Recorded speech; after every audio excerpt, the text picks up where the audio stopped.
तयार चालली हळदीच्या प्रोग्रामसाठी। तुम्ही आपल्या चॅनलला काल मेहंदीचा व्लॉग बघितलाच असेल। तर आज काल मेहंदी झाली, आज माझ्या भावाची हळद आहे। तर मी मस्तपैकी रेडी होऊन चालली। तर मी कशी दिसते मला कमेंट करून नक्की सांगा आणि बघूया आता आपण हळदीचा प्रोग्राम कसा।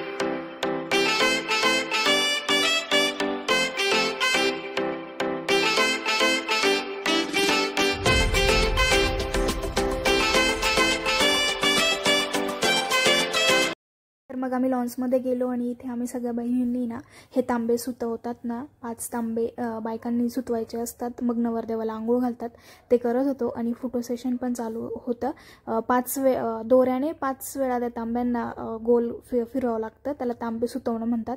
तर असं केलं आम्ही आणि फोटो सेशन पण चालू होतं।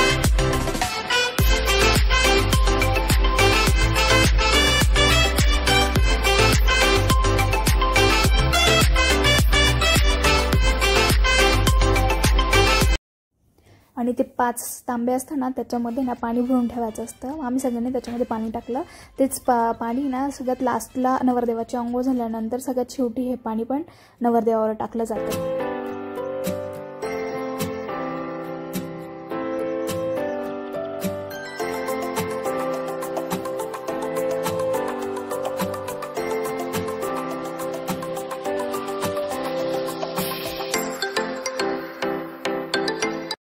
त्यानंतर मग नवरदेवाला आंघोळ घालण्यासाठी बोलवलं जातं।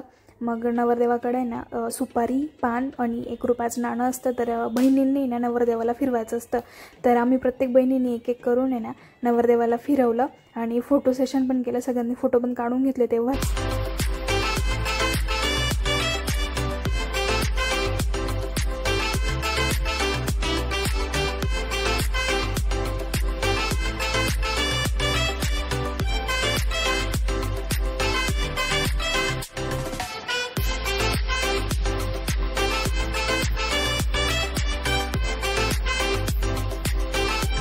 मग आम्ही सगळ्या जोड्याजोड्यांनी नवरदेवाला आंघोळ घातली।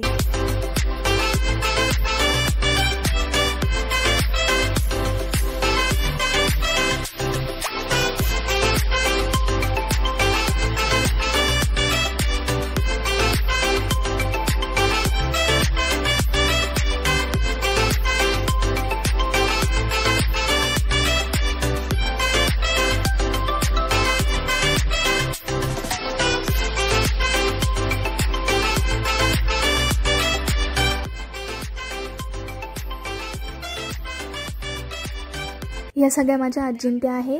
त्यानंतर ह्या इकडे माझ्या काकूंत्या, मम्मी, माझ्या सासूबाईंत्या सगळ्या होत्या।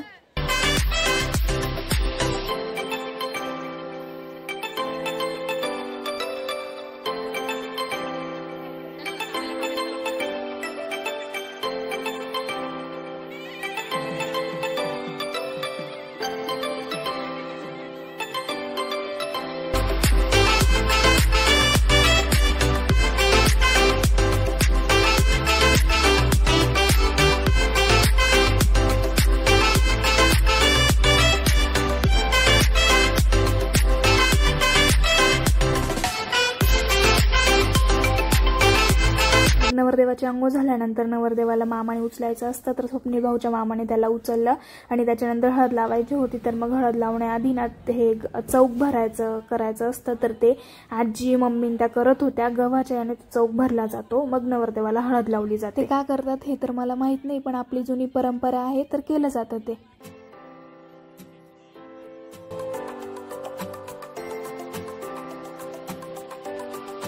इकडे नवरदेवाचे हळदीचे ताट सजवून ठेवलेले होते मस्त आणि त्यांच्यावर त्यांचे नाव पण टाकले होते।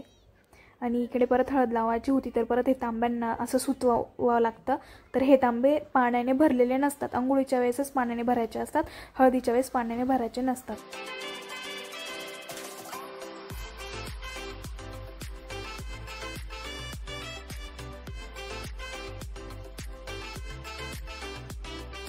नवरदेवाला हळद लावण्यासाठी ज्या 5 बायकांचे नावाची हळद निघालेली असते ना, त्या आधी औक्षण करून ओवाळतात। तर ही माझी मम्मी हिच्या नावाची हळद निघाली होती। तर सर्वात प्रथम मम्मीने स्वप्नील भाऊला ओवाळलं आणि हळद लावली।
इकडे आम्ही वहिनी त्या सगळ्या हळद खेळत होत्या, सगळ्यांना हळद लावत होतो आम्ही आणि सगळ्या मस्त हळद खेळायची मजा घेत होत्या।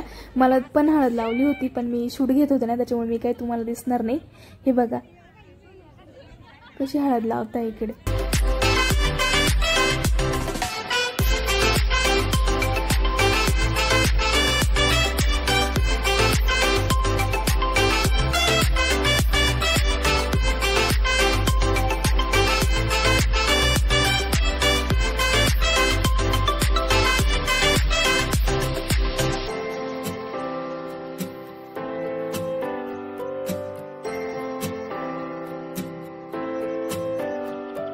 हळद लावून झाल्यानंतर मग वाण घेतात, तर 5 बायकांनी वाण घ्यायचे असतात आणि उखाणे पण घेतले जातात। तर माझ्या वहिनीचा उखाणा ऐका आता तुम्ही। साडी घालते फॅशनची, पदर घेते साधा, गौरव माझे कृष्ण मी त्यांची राधा। अरे वा। नवरदेवाची हळद झाल्यानंतर ती तुळशी हळद नवरीला लावली जाते। तर नवरीची हळद पण लॉन्सलाच होती, तर हे वाजवणारे पण होते आणि आम्ही थोडंसं लॉन्समध्येच हळद मिरवली आणि हळद घेऊन नाचलो पण। आणि मग तोपर्यंत नवरीची अंघोळीची पण तयारी चालू होती।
एक दाजींचा बर्थडे होता, तर केक वगैरे आणला होता, तर आम्ही लॉन्समध्येच बर्थडे सेलिब्रेशन केला, केक वगैरे कट केला, फोटो पण काढले। त्यानंतर आम्ही जेवण करायला गेलो, आई त्या जेवण करत होता, त्यांचं झाल्यानंतर आम्ही जेवण करायला बसलो। जेवणाचा मेनू पण खूप छान होता, भजे, रशी, डाळ भात, पायनॅपल शिरा होता। त्यानंतर माझ्या मामे सासून त्या भेटल्या, तर त्यांच्यासोबत थोड्याशा गप्पा मारल्या, मग घरी गेलो। आले अजून जेवायला आमच्यासाठी खास गरम भजी तयार होत आहे म्हणून आम्ही वेटिंगला। स्पेशल आहे का तुम्हाला? तुम्ही गरम भजी आली ना आता। बर लगेच येईल 5 मिनिटात। Bye bye. चाललो आम्ही।